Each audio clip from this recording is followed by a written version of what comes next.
Alright, what is up, friends? Welcome back once again. We've got Turtles in Time. I'm darkalexandr, super excited to be bringing this one to you.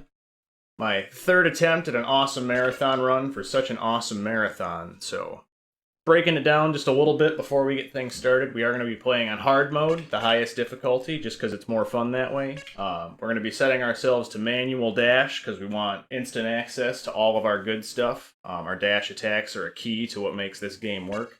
And we want to have back attack turned off, just because it will take over whatever I'm trying to do and really just throw a wrench in the works. So, without further ado, we're going to kick this thing off here. One player status for now, but you're going to see a few shenanigans here later on in the run. We are going to be playing as Raph today. Raph, while being the least health of all of the turtles, he does the highest damage. And he is the fastest standard turtle, so he just really flies through this game. So unfortunately the other guys can't really hold a candle to him. Big Apple, 3 a.m. So we're going to kick things off here. We're going to be seeing a lot of these dash moves here. That is the bread and butter of our attack repertoire. One of the things you'll notice, this dash kick, it does the same damage as my standing special, which is enough damage to one-shot all of these purple ninjas.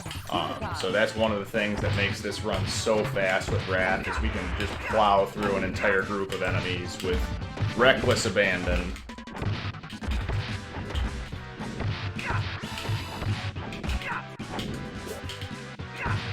We gotta wait for Super Krang back there to despawn before we can move on.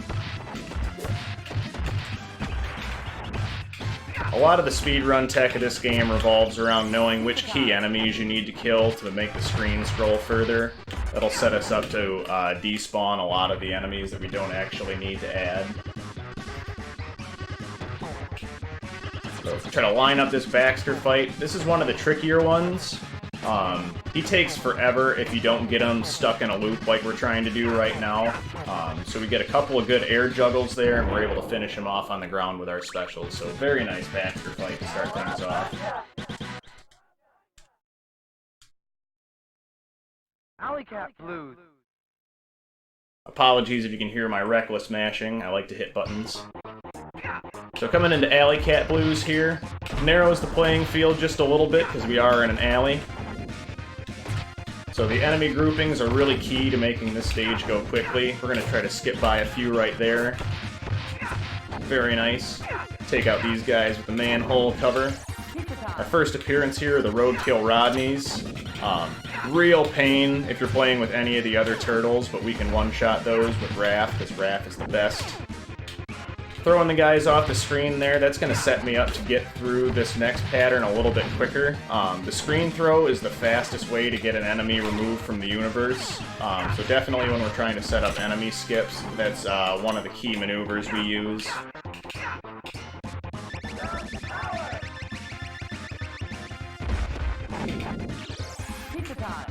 Kicking through here, try to catch them with the manhole cover, and we do. Very nice. This flip tackle that you're seeing me use, that's Raph's highest damage ability. It does 20 damage in one shot, which is enough to one-shot, I would say, half of the enemies in the game. Metalhead here, we can usually pin up against the wall with our special attacks. He's very little threat. One of the more consistent boss fights in the game, and just like that, we're past him.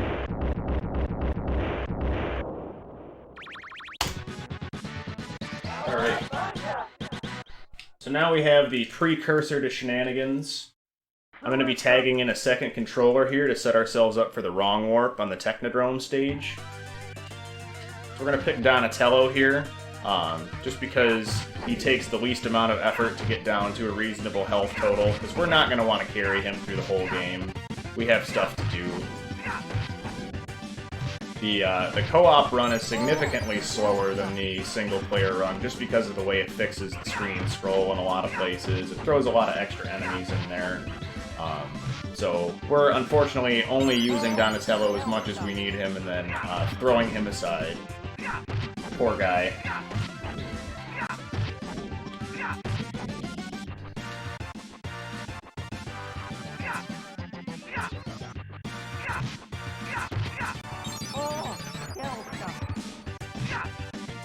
So in the meantime, we just get to enjoy some surfing in the sewer. My toe! My toe! Oh, that was tough.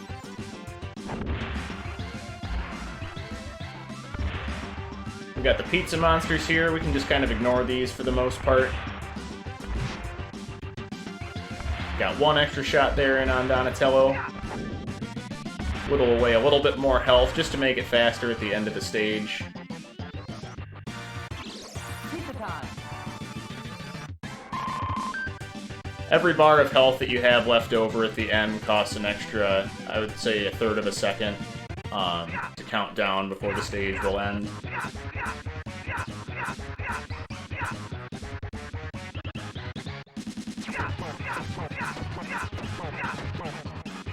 This actually differs pretty significantly from the arcade game, mostly in the number of enemy spawns. The Turtles in Time arcade game is no joke, to be certain. Technodrome. Let's kick shout. Alright, so the Technodrome stage here.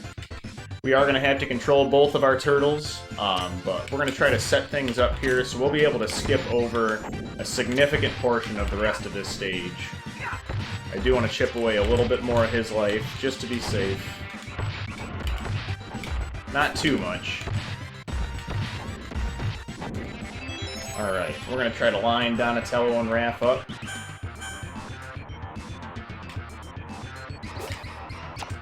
There we go. And we get the kick.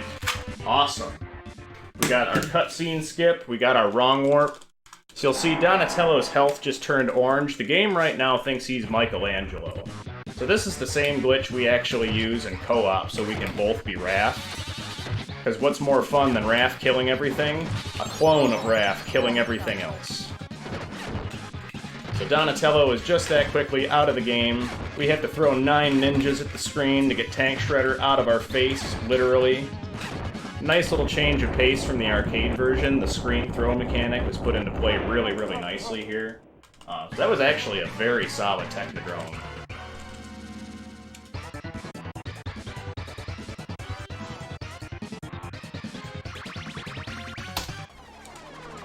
Now, much like AVGN, we're going to get back to the past here. Shredder is sending us back, all the way back, back to the dinosaur era, for most casual players' end of game, the Slash fight.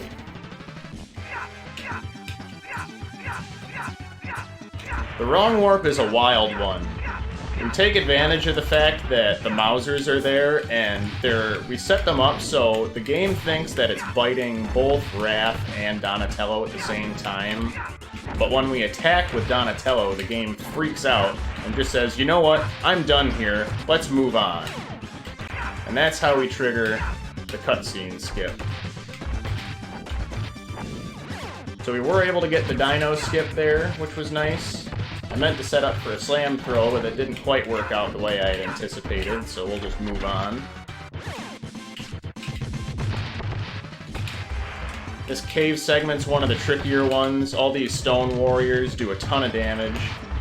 You don't want to get caught up in a loop with those guys.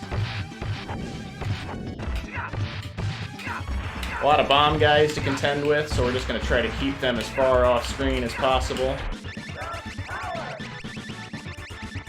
Use our Super Pizza here.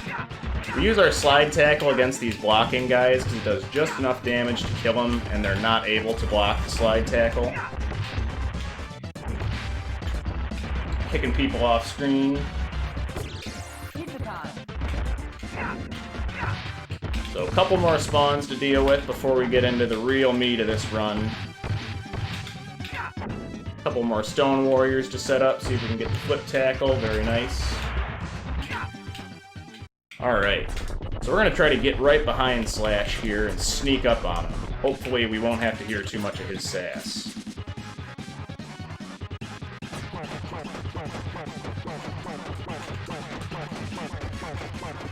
Very nice. So we're able to get one quick hit on there to stun him, and then we just chain the shoulder kick combo all the way until Slash's death. The less that he can do, the better. Because if he gets out of control, he gets really out of control, especially on hard mode. Alright, on to the boat stage, Skull and Crossbones. Got a couple of tight sequences here before everybody's arch nemesis, Cannonball Guy, the deadliest man in the high seas. Do a couple extra slashes there just to help me set up timing for these next couple attacks. Try to group them together and kill him real quick. We're going to kick him off screen and try to despawn. Very nice. Ah, and Cannonball Guy got me. So that's one. That's one on Cannonball Guy. Very well played. Got a couple arrow guys to deal with. You want to be careful with them. They'll actually hit you in the face, backhanding after they release their arrow, just when you thought it was safe.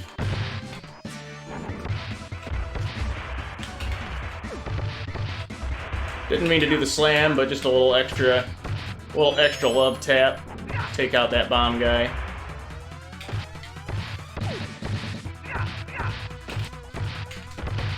You try to abuse our iframes from our standing special there a little bit. Those yellow frisbee guys are a nightmare. One of the few enemies in the game that can just stun lock you to death. Those frisbees do a ton of damage.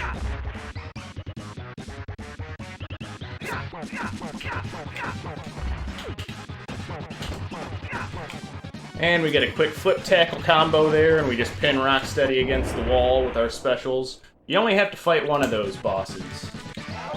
Fun fact you probably wouldn't have noticed in a casual playthrough, but if you kill off one of them, the other one will take care of himself.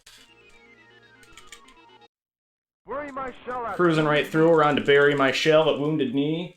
This is another really quick-paced stage, a lot like Alley Cat Blues, a little bit narrower, but we're going to take advantage of this barrel here, chase it all the way down.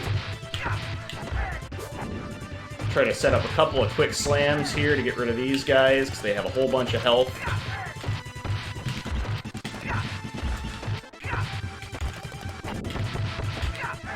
And swing back. Oops, we had one more that we couldn't quite get rid of. Throw him off the screen to get these next guys to spawn. So much of this game is about knowing which enemies cause other ones to spawn, so you can try to force them to do it at the time that you're ready for them. This game gets really rowdy when it's allowed to do what it wants. We were able to skip that one Stone Warrior. I delayed just a little bit there before the screen could scroll to make sure that he ran far enough on so he couldn't follow me.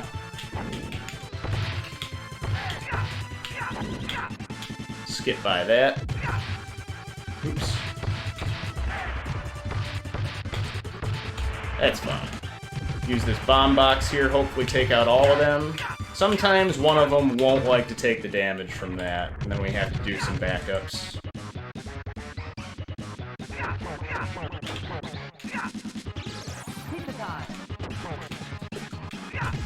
So the Leatherhead fight here is pretty automatic. 3 hits on either side, so we're going to take use of our iframes there. That barrel's going to pass right through us. Leatherhead never stood a shot.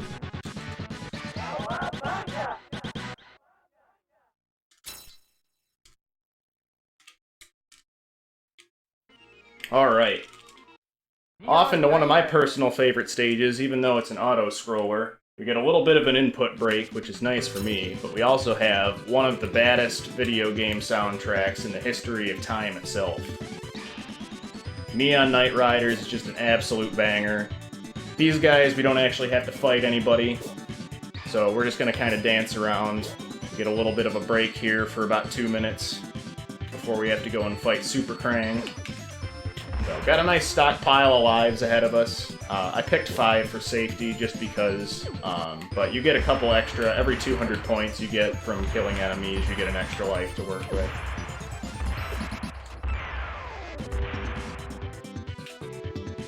Couple more to worry about. We got some electric traps here. They'll bite your toes. Not sure why they didn't just put pizzas out here. They had to put them in question marks. Maybe to disguise them from the foot soldiers who are out here so they wouldn't eat them. And we get our water break spot. The helicopter guys don't try very hard, so if we stand at the very bottom of the screen, we can just let them fly by.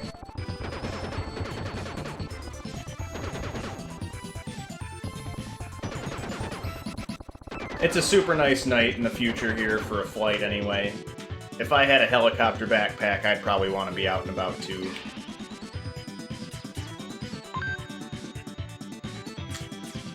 Alright, so the Super Krang fight here can be pretty tricky.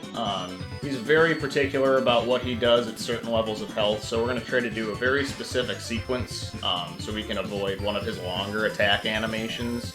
He does a bomb that's going to eat up about 6 seconds if we do end up seeing that, so hopefully we can pull this one off here. Baby kick. Alright.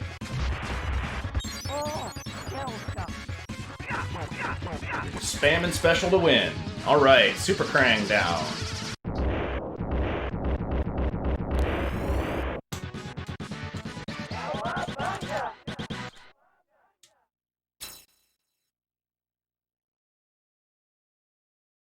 Alright, coming into the big bopper of stages, where all good PB attempts go to die, the star base. This is where it throws everything at us, all at once. So a lot of sequences to get to.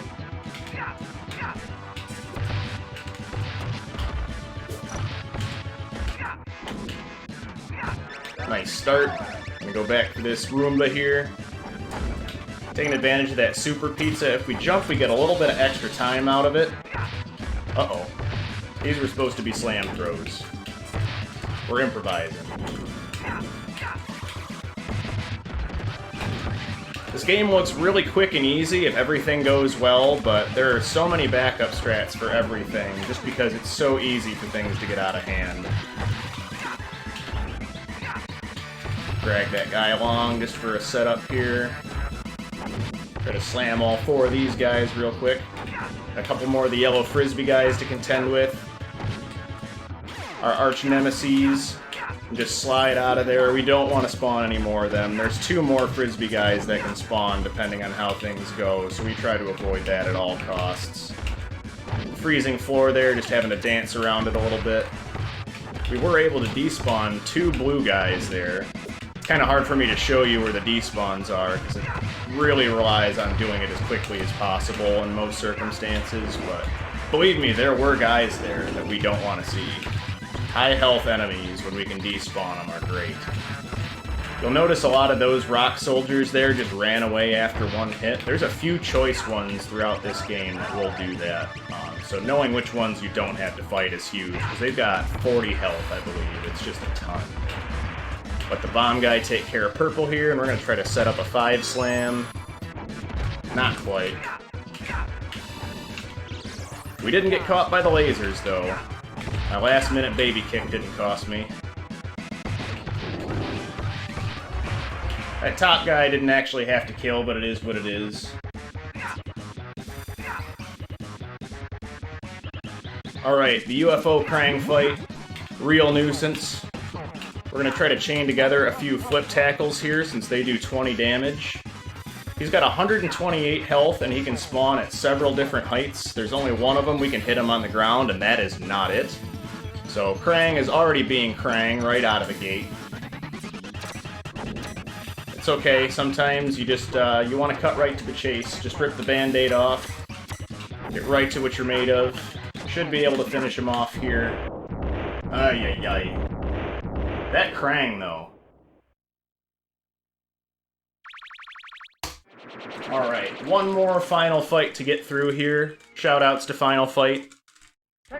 We got the Super Shredder fight. We're back in our own time, trying to save the Statue of Liberty.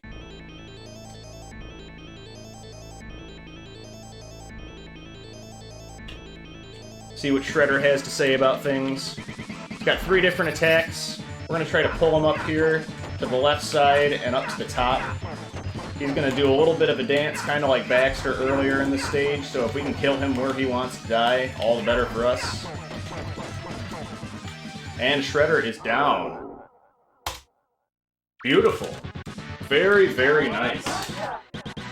And 18:55 is a super, super solid time. I'm very happy with that. So, a little special bonus for the hard mode finish. We get a little extra cutscene towards the end. We get the approving look of Splinter here. Random jumping dude, hello. April approves.